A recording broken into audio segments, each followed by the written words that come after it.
And, J.D. Vance is an embarrassment to the law school that I attended.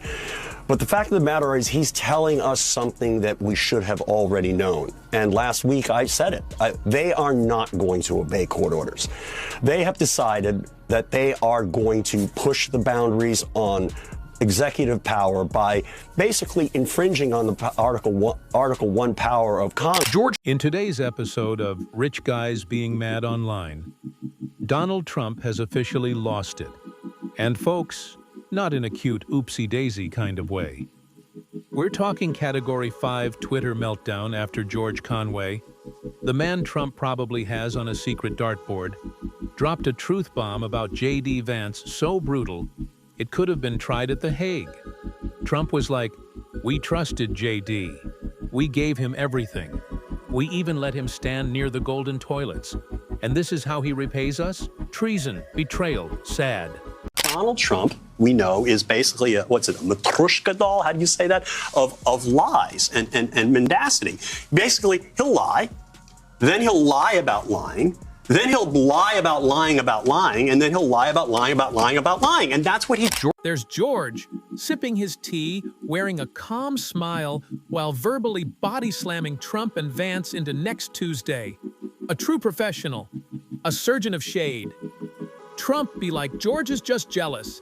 Everybody loves JD. Everybody loves me, right? Right?" And JD be like, actually, Mr. Trump, I liked you after you became powerful because before that, I, said you were toxic sludge for America. But now I totally love you. Please don't be mad." And then bam! George starts reading receipts like it's roll call on the Titanic. Old J.D. Vance quotes, "Old Trump scandals."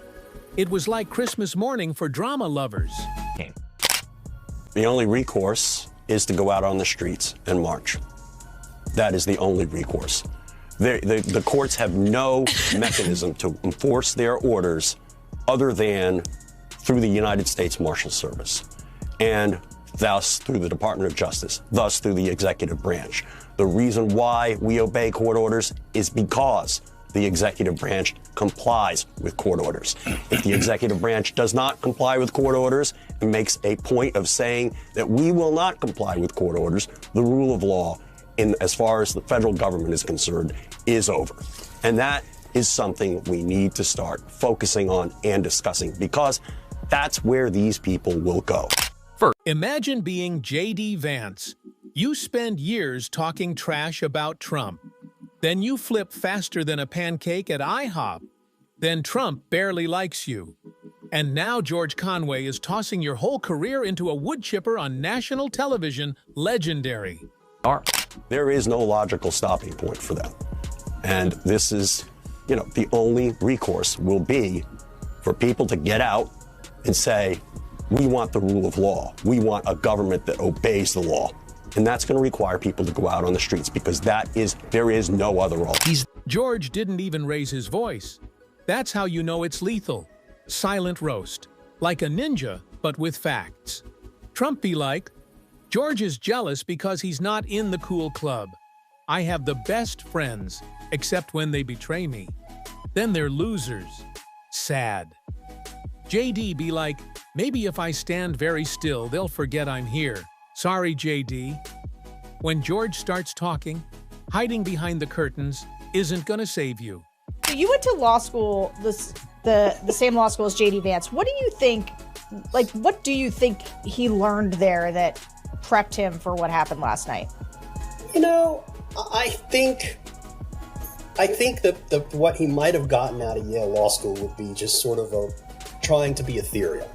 I mean, that's what a lot of people get out of Yale Law School. It's an odd place to go to law school because, a lot of people end up not being lawyers and they end up just doing something else, and they end up not really focusing on the law very much. But if you want to learn law, you can actually learn it there, because there's just a thing.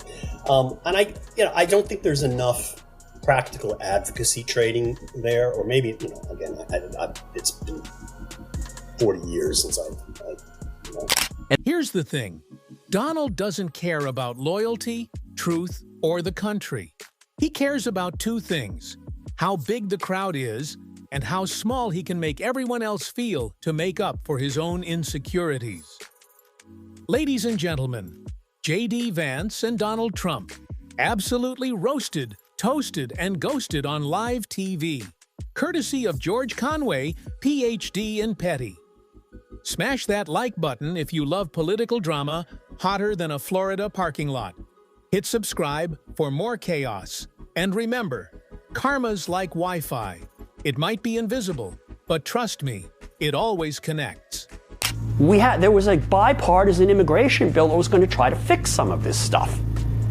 And Trump didn't want to fix it. He made the House vote against it because he doesn't want a rational system. He wanted the system to fail, and they don't want law.